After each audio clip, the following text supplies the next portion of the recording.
हम सबके बीच में हमारे भोपाल से ही श्रीमद् भागवत आदि पुराणों के बड़े ही सरस व्याख्याता आचार्य पंडित परमानंद शास्त्री जी विराजमान हैं और उनके साथ में ही इस भोपाल से ही यज्ञ आदि के द्वारा जो खूब ठाकुर जी की सेवा में वैदिक वांग्मय में लगे हुए हैं, ऐसे आचार्य पंडित सुनील शास्त्री जी जो समाज सेवा के कार्यों में भी अग्रणी रहते हैं, आप श्री भी विराजमान हैं।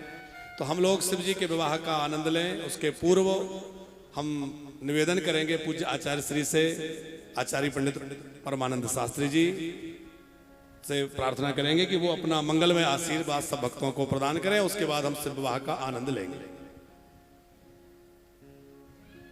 बोले श्री राघवेंद्र सरकार की। ध्यायेदाजानुबाहुं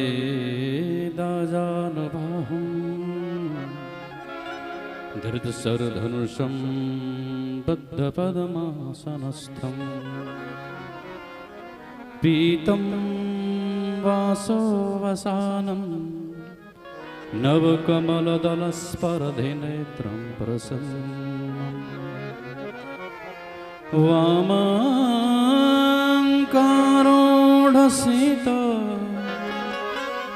मुखकमलमिलल्लोचनं नीरदाभं नानालङ्कारदीप्तं ददतु मुरुजटा मण्डलं रामचन्द्रम्।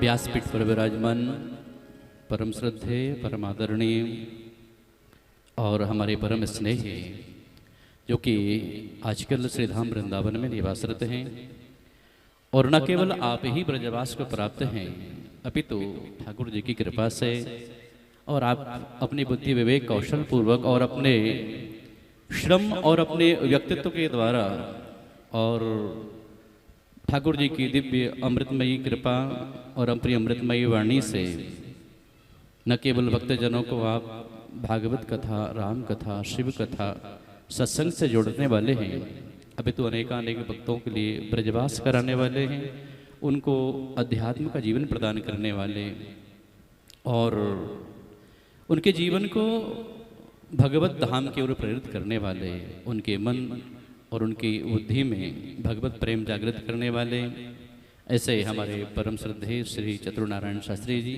जो व्यासासीन हैं। आप सबको हम सब मिलकर के ऐसे व्यासी महाराज को नमन करते हैं। और चूंकि आप सब जानते हैं इस बात के लिए कि ये राम कथा का जो आयोजन होने वाला था भोपाल शहर में, किसी कारणवश वह कथा कैंसिल हुई और तत्काल में इस स्थान का जो निर्णय लिया गया और इस स्थान पर जो हमारे प्रेम नारायण शास्त्री जी हैं और अभी जो भाई सबसे चर्चा हो रही थी कि एक रात्रि का समय मिला और उस एक रात्रि के समय में पूरी व्यवस्था ये की गई, तो ये बहुत ही असंभव है। लेकिन ऐसे असंभव कार्य को भी जो संभव बना दें, निश्चित ही प्रभु प्रेरणा हुई और हमारे शास्त्री जी को, आदरणीय भाई साहब को और आप सबके लिए, तो आप सबके सहयोग से इतना बड़ा भव्य दिव्य मंडप ये बन करके रातों रात तैयार हो गया और इस कथा गंगा में आप सब और हम भी आज मिलकर के स्नान कर रहे हैं, जीवन को धन धन्य कर रहे हैं। निश्चित ये भगवत कृपा है, श्री राम जी की परम अहोत की कृपा है। बंधुओं, ये निश्चित है कि सत्संग मिलना जीवन में बड़ा कठिन है। संसार में, जीवन में अन्यान्य चीजें, अन्यान्य वस्तुएं आपके लिए बार बार सुलभ हो सकती हैं, लेकिन भगवत कथा, सत्संग, अध्यात्म का ये समय बड़ा दुर्लभ है। और अगर आपको ये प्राप्त हुआ है तो निश्चय मानिए कि भगवत कृपा ही है। और आप जब एक रात में सारी व्यवस्था की गई है तो इससे बड़ा कृपा की अनुभूति और भला कैसे हो सकती है, कहाँ हो सकती है।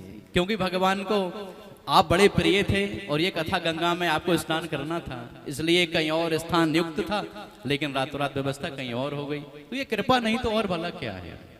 तो जब आपको ये व्यवस्था प्राप्त हो गई है, ये अध्यात्म का वातावरण, ये कथा की गंगा में स्नान करने का सुंदर अवसर मिल ही गया है, तो फिर आप अपने जीवन को धन धन्य बना लीजिए। मानस में गोस्वामी जी का बड़ा ही सुंदर दोहा मुझे स्मरण हो रहा है, जिसमें पूरा सार लिखा हुआ है हमारे जीवन का, जिसमें लिखा, राम चरण रति जो चहे अथवा पद निर्वाण, भाव सहित सो यह कथा करें श्रवण पुटपान। बंधुओं, इस दोहा में मुझे लगता है ऐसी कोई बात नहीं रही जो शायद छूट गई हो। मानस में गोस्वामी जी ने कहा कि राम चरण रति, जिनको भगवत प्रेम करना है। बंधुओं, ऐसे भगवत प्रेम नहीं हो सकता। संसारियों से प्रेम तो सहज में हो जाता है, लेकिन भगवत प्रेम तो हर किसी को प्राप्त नहीं हो सकता। कैसे मिलेगा? तो सत्संग में जाके बैठे, कथा में जाके बैठे, तो प्रभु प्रेम जागृत होगा आपके हृदय में। तो राम कथा में बैठने से पहला लाभ तो यह है कि आपको भगवत प्रेम प्राप्त हो जाता है। अथवा पद निर्माण। ऐसा कौन है संसार में जो पद प्रतिष्ठा का भूखा नहीं है? बताइए, ऐसा कौन है जो पद प्रतिष्ठा को प्राप्त नहीं करना, धन धान को प्राप्त नहीं करना चाहता? तो वो सारी व्यवस्था अथवा पद निर्माण। और ऐसा कौन है जो इस देह को छोड़कर के अंत में मोक्ष की कामना नहीं करता, भगवत धाम की कामना नहीं करता? तो राम चरण रति जो चाहे अथवा पद निर्माण। क्या करें? भाव सहित सो यह कथा। कैसे? भाव सहित सो यह कथा करें श्रवण पुटपान, करें श्रवण पुटपान। तो कथा को कैसे श्रवण किया जाए? तो गोस्वामी जी ने कहा कि कानों को दोना बना लीजिए, और कानों को दोना बना करके इसको पान कर जाइए। क्योंकि जब आप कथा का पान कर जाएंगे तो कथा आपके हृदय में पहुंच जाएगी। नहीं तो होगा यूं ही। कथा तो महाराज अनवरत जगह जगह चल रही है, जगह जगह। और हम सब लोग बार बार जाते हैं कथा में। तो आप जाते हैं, लेकिन कथा आप में नहीं आती, कथा आप में नहीं आ पाती। तो कथा में बैठना, मंडप में जाना तभी श्रेष्ठ है जब कथा आपके हृदय में उतर जाए। तो हृदय में कैसे उतरेगी?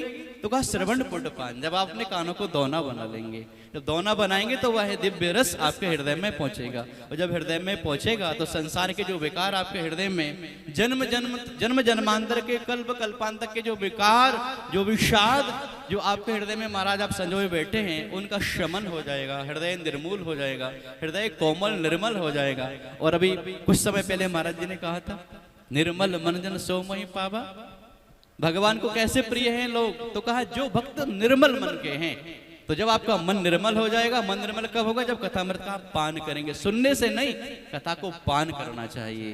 तो इन्हीं शब्दों के साथ हम पूज्य महाराज श्री की अमृतमयी वाणी का खूब रसास्वादन कर रहे हैं। और देश देश में अनेक देशों में भी भगवत कथा का, राम कथा का आए दिन महाराज जी की वाणी के द्वारा प्रचार प्रसार किया जाता है। तो बंधुओं, अपने भाग की सराहना करते हुए, भगवान श्री राम जी के चरणों में जय जयकार करते हुए यही प्रार्थना करें कि ये कथा आपको मिल गई है तो कथा आप में उतर जाए और हमारा कल्याण हो जाए। बोले जय सिया राम। वाणी को विराम। जय श्री राम।